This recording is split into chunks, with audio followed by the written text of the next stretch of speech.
तिचे अंग थरथरत होते. मग मी माझी ओठ तिच्या ओठांपर्यंत नेली. माझे गरम श्वास तिच्या गालांना स्पर्श होऊ लागले. मग मी अशा ठिकाणी स्पर्श केला की ते मी तुम्हाला शब्दातही सांगू शकत नाही. माझ्या त्या स्पर्शाने परीच्या मनात माझ्याबद्दल एक वेगळीच भावना निर्माण झाली. आम्ही दोघे एकमेकींच्या मिठीत घट्ट सामावून गेलो. मग परीने हळूहळू आपला गाऊन बाजूला केला आणि ते दृश्य पाहून मी आश्चर्यचकित झालो. कारण अशी तर नेहाही करत नव्हती. पण इतकी जागरूकता परीच्या डोक्यात कशी आली याचा विचार मी करू लागलो. परीला खूप घाई झाली असल्यामुळे तिने आपले ओठ माझ्या ओठांवर टिकवले आणि तब्बल अर्धा तासापर्यंत आम्ही. मित्रांनो, मी आज तुम्हाला माझी आणि माझ्या सासू मावशीची सत्यकथा सांगणार आहे. आमच्या दोघांमध्ये माझी सुंदर साली पण आली. कथा खूपच सुंदर आहे. व्हिडिओ शेवटपर्यंत बघा, तुम्हाला नक्की मजा येईल. मित्रांनो, माझे नाव विजय आहे. माझे लग्न होऊन नुकताच 1 महिना झाला होता. माझ्या बायकोचे नाव नेहा होते. नेहा दिसायला खूप सुंदर आणि बोलायला अगदी मनमोकळी होती. आमच्या दोघांचे अरेंज मॅरेज झाले होते. जेव्हा मी नेहाला पाहण्यासाठी गेलो होतो तेव्हा पहिल्या नजरेतच ती माझ्या डोळ्यात फिक्स झाली होती. कारण तिच्या शरीराची बनावटच तशी होती. तिची उंची 5 फीट 2 इंच होती आणि बाकी मापे 35 आणि 27 अशी होती. जेव्हा आमच्या एकमेकांशी ओळखीचा कार्यक्रम होता त्यावेळी एक बाई नेहापेक्षाही त्या घरात सुंदर दिसत होती. नंतर मला समजले की ती बाई नेहांची मावशी होती. तिच्याही शरीराची बनावट ही नेहापेक्षा जास्त कडक होती. मग लग्नानंतर जेव्हा आमच्या मधुचंद्राच्या रात्रीची वेळ आली तेव्हा नेहा न घाबरता थेट माझ्या जवळ येऊन बसली. मला असे वाटत होते की यापूर्वी तिच्या अशा अनेक रात्री निघाल्या असाव्यात. पण ती माझी चुकीची शंका निघाली. कारण जेव्हा मी नेहासोबत भरभरून प्रेम करू लागलो होतो त्याच वेळी मला तिच्या त्या ठिकाणाचा आनंद असा मिळत होता की तो मी तुम्हाला शब्दातही सांगू शकत नव्हतो. कारण जी मला नवीन गाडी चालवण्यात मजा येत होती त्यावरून मला समजले होते की माझ्या हातात आलेली गाडी ही सेकंड हँड नव्हती. मग नेहाने हळूच आपल्या अंगावरील कपडे बाजूला ठेवले आणि तिच्या समोरचे दृश्य पाहून मी माझे भानच हरपलो. मी जागेवरून न हालता थोडा वेळ एकटक नजरेने तिच्याकडेच पाहत होतो. कारण माझ्या आयुष्यातला हा पहिलाच प्रसंग होता की जो मी इतक्या जवळून पाहिला. मग मी आणि नेहाने मधुचंद्राच्या रात्रीचा भरभरून आनंद घेतला. त्यामुळे नेहाने माझ्या मनात तिच्यासाठी वेगळीच जागा निर्माण केली. सकाळी आम्ही दोघेही उशिराने उठलो. घरातील सर्व मंडळीही बाहेरगावी गेली होती. तेव्हाच नेहाच्या आईचा फोन तिच्या मोबाईलवर आला. मग त्या दोघींमध्ये तासभर गप्पा चालल्या. त्यानंतर नेहा आमच्या बेडरूमच्या दाराजवळ येऊन उभी राहून मला सांगू लागली, अहो ऐका ना, आमच्या गावाजवळ जत्रा भरलेली आहे आणि ती जत्रा 1 महिना चालते. माझ्या आई बाबांनी सर्वांनी येण्याचे आमंत्रण दिले आहे. आपल्यालाही बोलावले आहे. नेहा गाऊन घालून त्या ठिकाणी उभी होती. तिची अदा इतकी कातिल आणि खतरनाक होती की ते मी तुम्हाला शब्दातही सांगू शकत नव्हतो. मग मी तिला म्हणालो, नेहा, मला इथे माझे खूप काम आहे. असे कर, तू एकटीच जा, मी तुला घ्यायला येईल. मग नेहा दाराच्या पडद्याला आपल्या बोटात गुंडाळून माझ्याशी बोलू लागली, तुम्ही असं काय करता? फक्त 2 दिवसाचा तर प्रश्न आहे. मी आईला सांगून आपला खोली तिथे एक वेगळी करून टाकीन. मग नेहाने हळूहळू आपला गाऊन गुडघ्यापर्यंत उचलला आणि मला म्हणू लागली, ज्या प्रकारे तुमचे मन माझ्याशिवाय लागत नाही त्याचप्रमाणे त्या ठिकाणीही मी तुमच्यासोबत सावलीसारखी फिरेन. जोपर्यंत तुम्हाला हवे आहे तोपर्यंत तुम्ही माझ्याशी भरभरून प्रेम करा. मला कुणी काही म्हणणार नाही, पण ही छोटीशी गोष्ट तरी मान्य करा. मग मी नेहाला म्हणालो, नेहा, घरी कोणीच नाही, सगळे बाहेरगावी गेले आहेत आणि इथले काम मलाच पाहावे लागणार आहेत. जर काही गडबड झाली तर खूप मोठा गोंधळ होईल. तू माझी गोष्ट समजून घे. तेवढ्यात पुन्हा नेहाच्या मोबाईलवर कुणाचा तरी फोन आला. आणि ती तिथेच उभी राहून बोलू लागली. थोड्या वेळाने ती स्वतःहून माझ्याजवळ येऊन तिने तो फोन मला दिला. मी जसे हॅलो म्हणालो तेवढ्यात तिकडून मला आवाज आला, अरे जावई बापू, या ना घरी, खूप मजा येईल. एकदा का तुम्ही आमच्या गावाची जत्रा पाहिलात ना तर तुम्हाला जावेशी वाटणार नाही. मग मी त्यांना म्हणालो, कोण बोलत आहे? मग त्या मला म्हणाल्या, तुझी सासू मावशी बोलते आहे. तुझा फोन नंबर आहे का? मग मी त्यांना म्हणालो, हो, हा माझा फोन नंबर आहे. काय झाले? मग मी त्यांना सांगू लागलो, कारण हा नंबर माझा मोबाईलमध्ये सेव्ह नव्हता म्हणून विचारत होतो. मग त्या म्हणाल्या, जावई बापू, तुम्ही जत्रा पाहायला येताय ना? आमच्या गावात सगळे फक्त तुमचीच वाट पाहत आहेत. उद्या सकाळी लवकर या. मग संध्याकाळी आपण सगळे एका गाडीने जत्रामध्ये फिरायला जाऊ. आणि तमाशा पण आलेला आहे, ते पण सोबत पाहूया. सासूची बोलणं ऐकताच तिथे जाण्याचा प्लॅन केला. मी लगेच माझ्या मावशी सासूबाईंना म्हणालो, ठीक आहे, मी येतो आणि नेहालाही घेऊन येतो. पण 2 दिवसापेक्षा जास्त थांबणार नाही, कारण माझी इथले कामही थांबेल. मी अशी सांगितल्यावर नेहा धावतच माझ्याजवळ आली आणि थेट माझ्या अंगावर बसून तिने आपले ओठ माझ्या ओठांवर टिकवले आणि माझ्याशी भरभरून प्रेम करू लागली. मग मी आणि नेहाला उद्या तिच्या माहेरी जाण्यासाठी तयारी करू लागलो. नेहा खूपच आनंदित होती. मग आम्ही फ्रेश होऊन जाण्यासाठी लागणारे सामान पॅक केले आणि उद्या सकाळी 9 वाजेच्या सुमारास माझ्याच गाडीने नेहाच्या माहेरी जाण्यासाठी निघालो. आमचे घर आणि नेहाचे माहेरचे अंतर हे कमीत कमी 80 किलोमीटर एवढे होते, म्हणून 2-2.5 तास आम्हाला जाण्यासाठी लागले. बरोबर 12:30 वाजता आम्ही नेहाच्या घरी येऊन पोचलो. घरी आल्या आल्या सर्व आमचीच वाट पाहत होते. खूप थाटामाटात आमचे स्वागत झाले. मग शेवटी मी गाडीतून सामान काढण्यासाठी तिथेच थांबलो. मग माझे लक्ष अचानक समोरून येणाऱ्या व्यक्तीकडे गेले. ते म्हणजे नेहाची मावशी. ती माझ्या जवळ येऊन म्हणाली, जावई बापू, खूप उशीर केलास यायला. काय नेहाला सोडायला मन होत नव्हते का? अजून नुकतेच लग्न झाले आहे. कोणता नवरा आपल्या बायकोपासून दूर राहू इच्छितो? थोडे आमच्याकडेही लक्ष ठेव. मग तिने मला म्हणाले, एक बॅग मला दे. मग नेहाच्या मावशीने माझ्या हातातून एक बॅग घेतली आणि आम्ही घरात आलो. घरात नेहाची सर्व चुलत बहिणी आणि तिचे मामा व मामी आलेले होते.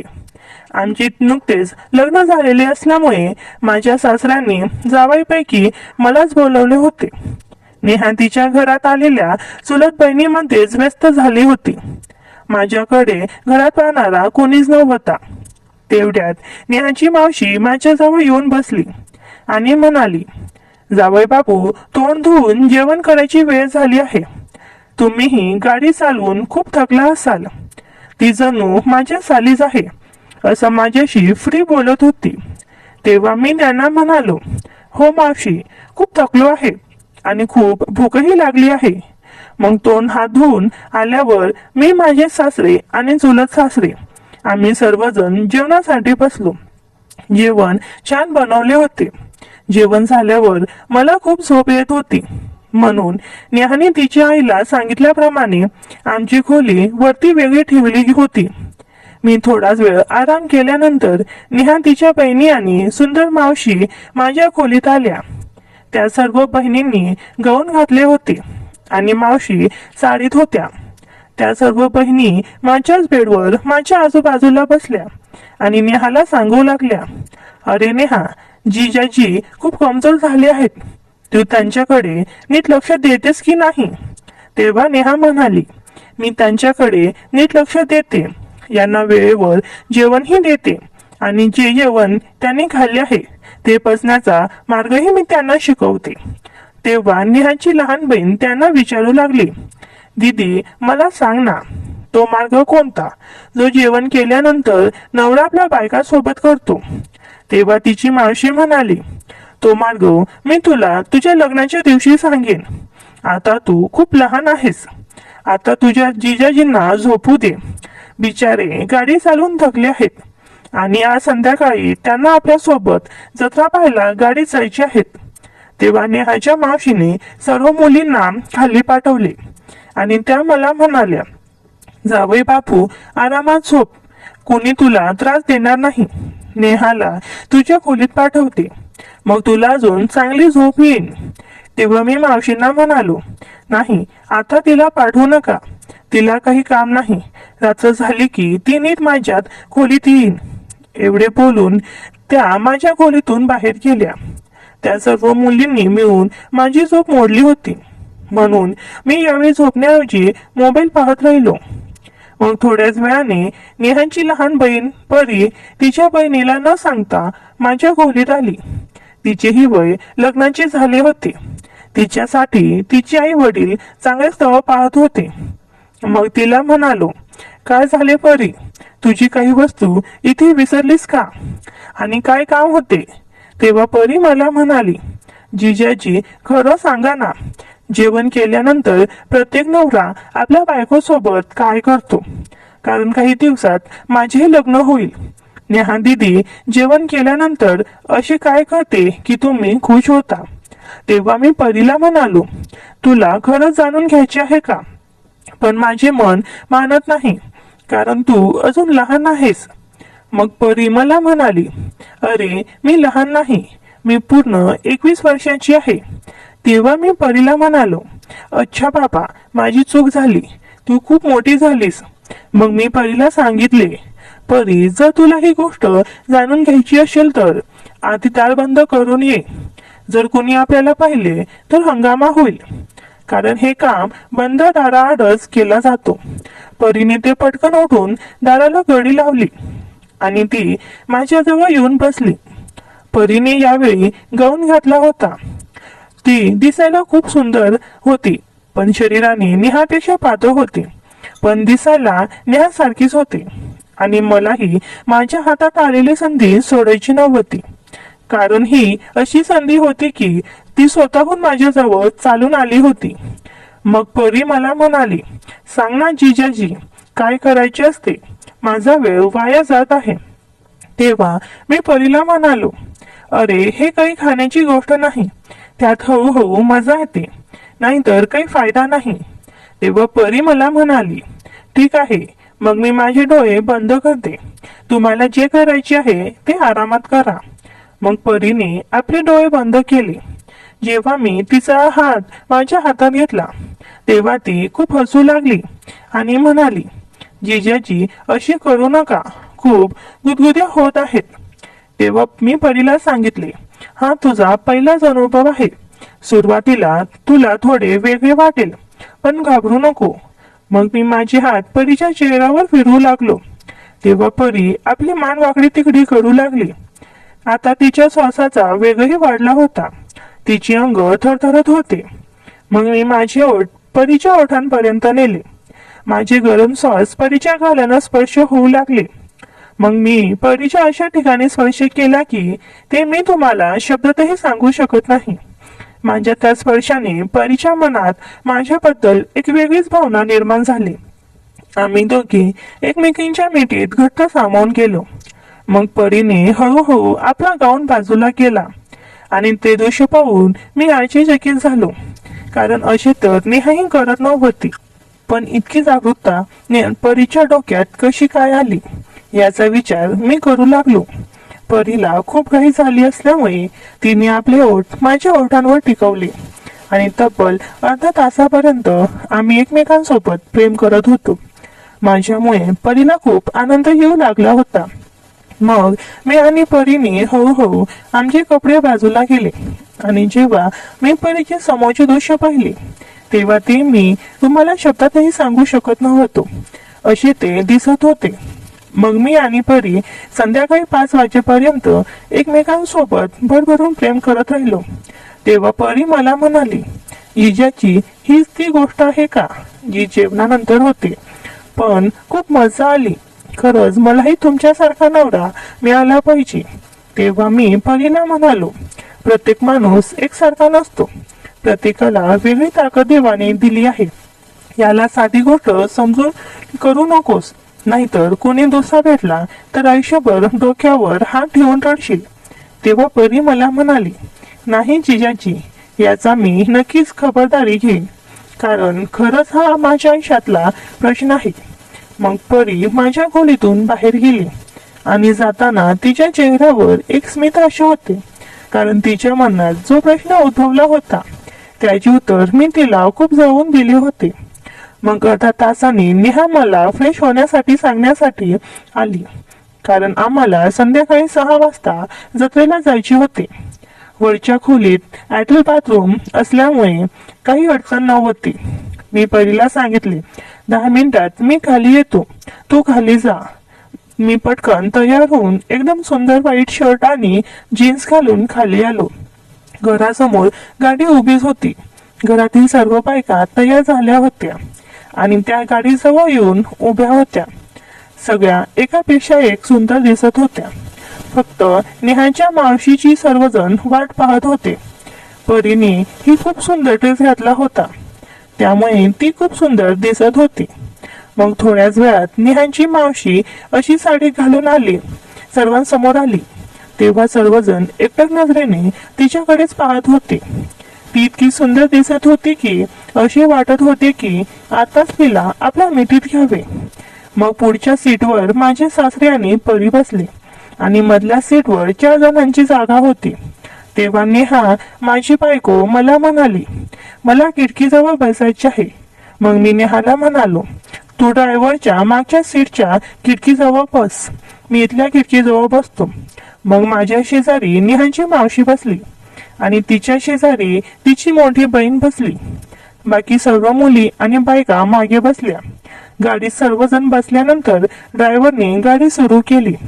मग आम्ही जोड्या देवांची नावे घेत गर्जना करून जत्रेला जाण्यासाठी निघालो.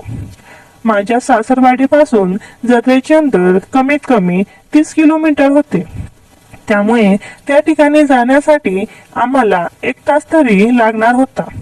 मागच्या सीटवर बसलेल्या सर्व मुली गाडी सुरू असलेल्या साईन सोबत जोरजोरात गाणे म्हणत होत्या आणि इकडे मी माझा मोबाईल काढून त्यात युट्यूबवरील व्हिडिओ पाहत होतो.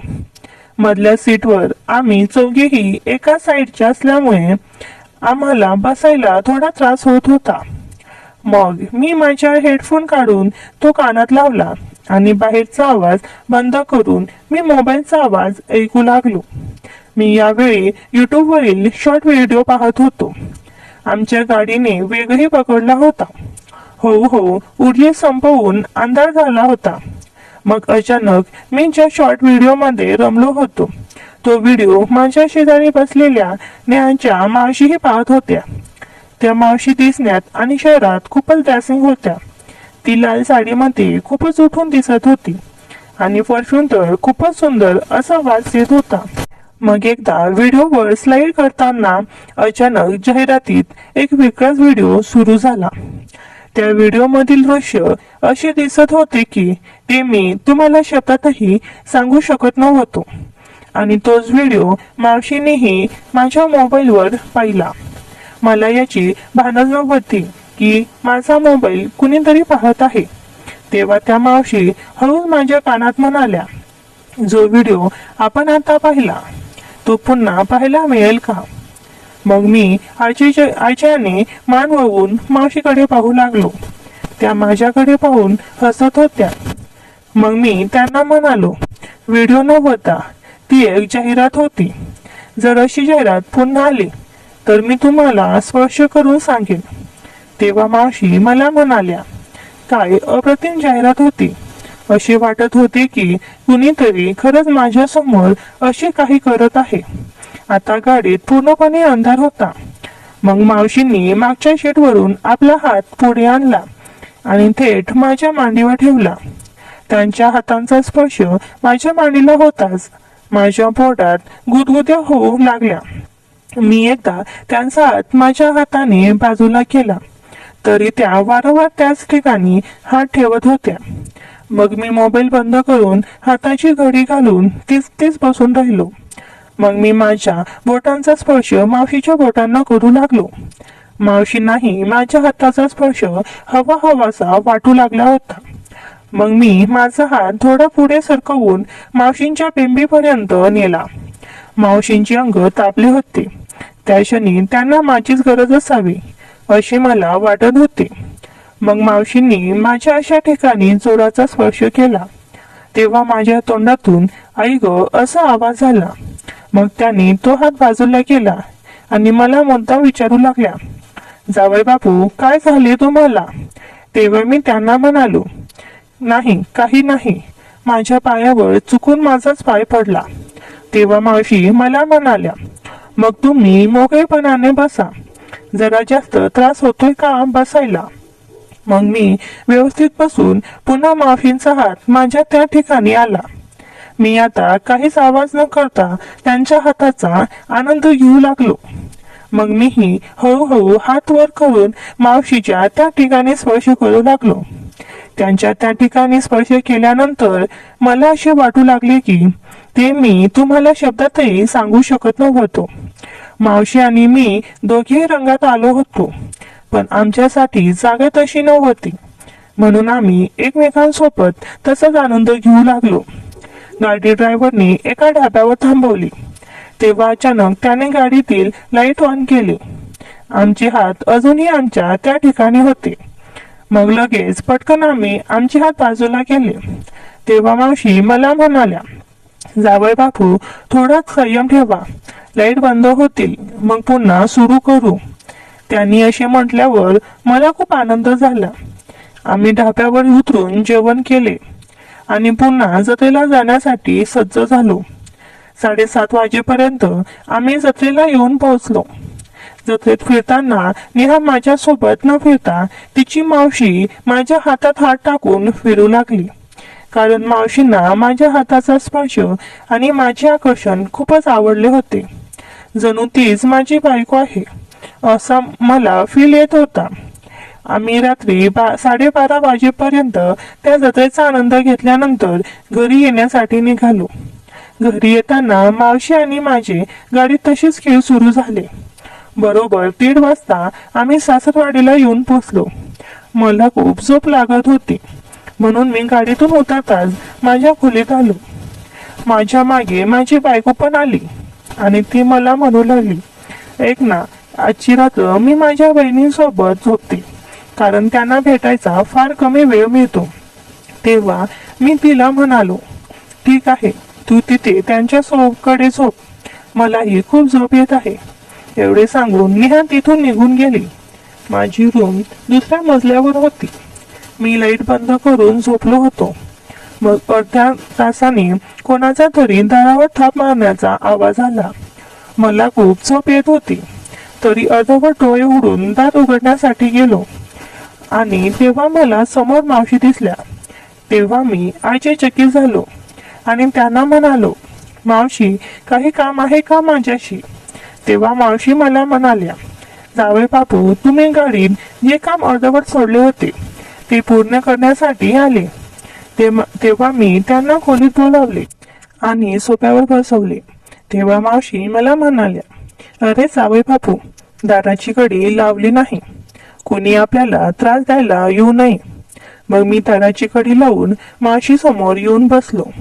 तेव्हा मावशीने थेट माझा हात तिच्या हातात घेतला आणि ती मला म्हणू लागली, जावई बापू तुम्ही मला खूप आवडता. तुम्ही गाडीची मला दाखवली, ती गोष्ट माझ्या नवऱ्यात आजपर्यंत नव्हती. माझी इच्छा आहे की तुम्ही माझी प्रत्येक इच्छा पूर्ण करावी. जोपर्यंत तुम्ही इथे आहात. तेव्हा मी मावशींना म्हणालो, मावशी गाडीत माझ्याकडून जी चूक झाली त्याबद्दल मी तुमच्याकडे माफी मागतो. जेव्हा तुमच्या हाताचा स्पर्श माझ्या शरीराला होत होता तेव्हा मी माझ्या भावनांवर नियंत्रण गमावलं होतं. माझे डोके काम करीनासे झाले होते. जे मला समोर चांगले वाटत होते ते मी स्पर्श करण्याचा प्रयत्न करत होतो, पण तुम्ही त्या गोष्टीला इतके मनावर घ्याल हे मला माहीत नव्हते. तेव्हा मावशी मला म्हणाल्या, पहा जावई बापू, कित्येक दिवसापासून मी माझ्या नवऱ्याच्या प्रेमासाठी तडफडत आहे आणि ते प्रेम मला आता या क्षणी फक्त तुम्हीच देऊ शकता याची मला खात्री आहे. मग असे म्हणून हळूहळू मावशी माझ्या अगदी जवळ येऊन बसल्या. मीही एक एक पाऊल मागे टाकत होतो. पण जेव्हा माझ्या मागे बेड आला आणि मी त्यावर बसलो, तेव्हा मावशी माझ्या शेजारी येऊन बसल्या. मग त्यांनी माझे दोन्ही हात त्यांच्या हातात घेतले आणि ते घट्ट दाबू लागल्या. मी एकटक नजरेने मावशीकडे पाहत लागलो. हळूहळू मावशीने आपले ओठ माझ्याकडे आणले. त्यांच्या ओठांना लावलेल्या लिपस्टिकमुळे त्यांचे ओठ खूपच सुंदर दिसत होते. मला त्यांच्यासोबत वेळ घालवायची खूप आतुरता वाटली होती. मग मावशीने त्यांच्या दोन हुक बाजूला केले आणि मला त्याच्या आतल्या भागात रंगीत पट्ट्या दिसल्या. त्यावरून मी माझ्यावरचे नियंत्रण गमावले. हळूहळू मावशीने कपडे बाजूला केले आणि समोरचे मावशीचे दृश्य मला असे दिसले की ते मी तुम्हाला शब्दातही सांगू शकत नव्हतो. ते दृश्य नेहासोबतही कधी शोधू शकलो नव्हतो आणि तुम्हालाही त्याबद्दल काही सांगू शकलो नव्हतो. असे ते होते. मग मी वेळ वाया न घालवता माझे ओठ थेट मावशीच्या लिपस्टिक लावलेल्या गुलाबी पाकळ्यांवर टिकवले आणि तब्बल अर्धा पाऊण तास एकमेकांसोबत भरपूर वेळ देत राहिलो. मग हळूहळू मी आणि मावशी एकमेकांच्या मिठीत सामावून गेलो आणि भरभरून प्रेम करत राहिलो. माझ्या आणि मावशीच्या प्रेमाचा रंग हा सकाळी 4 वाजेपर्यंत चालतच राहिला. आता मावशीचे रोजचे नियमन झाले होते. जेव्हा त्यांना खोलीत मी फ्री सापडायचो तेव्हा त्या माझ्यासोबत भरभरून प्रेम करायच्या. मी नेहाला 2 दिवसाचे वचन देऊन त्या ठिकाणी आलो होतो, पण मावशी आणि परीमुळे मला ती जागा सोडायची अजिबात इच्छा होत नव्हती. मग दिवसा परीला वेळ मिळायचा तेव्हा ती माझ्या खोलीत आनंद घ्यायची आणि रात्री मावशी सोबत मी भरभरून प्रेम करायचो. नेहा तिच्या बहिणींसोबत मस्ती करायची होती. तिला तिच्या नवऱ्याशी काही घेणे देणं नव्हते आणि अशा ठिकाणी मला तिची गरजही पडत नव्हती. म्हणून अशा प्रकारे मी जत्रा पाहण्यासाठी सासरवाडीत नक्कीच आलो होतो. पण या ठिकाणी मावशी आणि परीसारखा आनंद मला मिळेल याची खात्री नव्हती. पण एके दिवशी मला नेहाच्या मोठ्या बहिणी सोबतही चान्स मिळाला आणि मी आलेला चान्स सोडत नाही. पुढचा भाग पुढच्या व्हिडिओमध्ये सांगणार आहे. तर कथेला लाईक करा, शेअर करा आणि अशाच नवनवीन कथा ऐकण्यासाठी तुम्ही अजून आपल्या चॅनलवर सबस्क्राईब केलं नसेल तर मात्र सबस्क्राईब करायला विसरू नका. धन्यवाद.